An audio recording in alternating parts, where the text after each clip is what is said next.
ప్రభాస్ అక్కడ వచ్చాడంటే మరి ఇక్కడ కూడా రాబోతున్నాడు అని అర్థం. ఎట్లా అంటే ఒక స్పెషల్ విష్ పంపించాడు. చూద్దాం ప్రభాస్ ఏం చెప్పాడు. I already to see the Baahubali rebel star, the young rebel star Prabhas ఏమన్నాడు? విజేంద్ర ప్రసాద్ గారు నాకు 10 సంవత్సరాలు తెలుసు. We are family now. అండ్ ఆయన నాకు లైఫ్లో గుర్తుండిపోయే సినిమా ఇచ్చారు బాహుబలి. అండ్ ఎనీ ఫిలిం ఆడాలంటే it is the most important is writer. నాకు ఫస్ట్ రాజమౌళి గారు విజేంద్ర ప్రసాద్ గారు చెప్పిన లైన్ 10 minutes చెప్పారు. I can still remember that day. Rebel shoot డబ్బింగ్లో ఉండగా చెప్పారు. సో ఆల్మోస్ట్ ఒక 1-2 hours అసలు ఆ లైన్ నుంచి బయటికి రాలిపోయాం.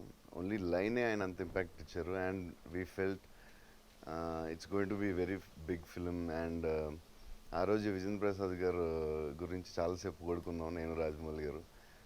అసలు ఆయన ఎలా ఆలోచించారు అసలు ఇలాగని. అండ్ ఇది Baahubali is created history and he wrote it, ఆయనే రాశారు ఆ కథ. అండ్ అదే టైంలో బజరంగి భాయిజాన్ 1 weekలో India's biggest blockbusters just 1-2 weeksలో రావడం అనేది ఇట్స్ ఐ థింక్ ఇలా ఇండియన్ హిస్టరీలో ఎప్పుడు జరగలేదు. హిస్టరీలో నిలబడిపోయే 2 సినిమాలు. అండ్ గ్రేటెస్ట్ రైటర్తో వర్క్ చేయడం నా అదృష్టం. And he's directing now Srivalli అనే film. It's a scientific thriller, very interesting to hear. Director Vijayendra Prasad garu, producer Raj Kumar garu, Suneeth గారికి all the very best. And all the best to the whole team. Hope this will be a very big blockbuster. Prabhas కూడా చెప్తుండేవాడు,